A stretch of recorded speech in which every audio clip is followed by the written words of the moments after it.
Magandang umaga po. Ako po si Architect Angge Santos. I'm in my mid-30s. Enough naman yung kinikita natin sa trabaho. Para nabalitaan ko lang actually sa coworker ko na, uy, try mo mag-avail ng SSS loan. So ako naman, sige, try ko din. On-site ako noon, tumatawag sa akin, delivery service. Nakalimutan ko pang nag-loan ako.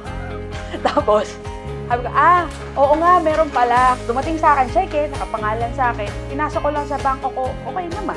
13,000, malaking bagay din siya para sa taong hindi inaasahan na may dadating na pera.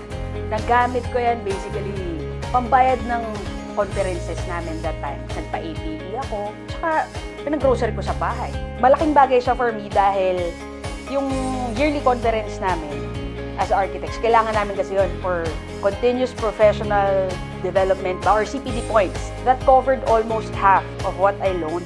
Ang kagandahan lang din nung nag-loan ako, hindi mo mararamdaman na nagbabayad ka ng utang or ng may utang ka kasi nga, maliit yung kinakalta sa sweldo ko, hindi ko nararamdaman. So good as wala akong burden on my part kahit na may existing loan ako. Kung may kapasidad lang din naman na maghulog, bakit hindi? Para sa amin yun, na miyembro.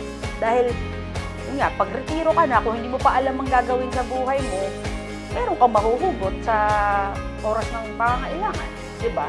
Kahit hindi mo asahan may dadating. Parang ganun ko siya nakikita. Satisfied ako sa services na ino-offer ni SSS.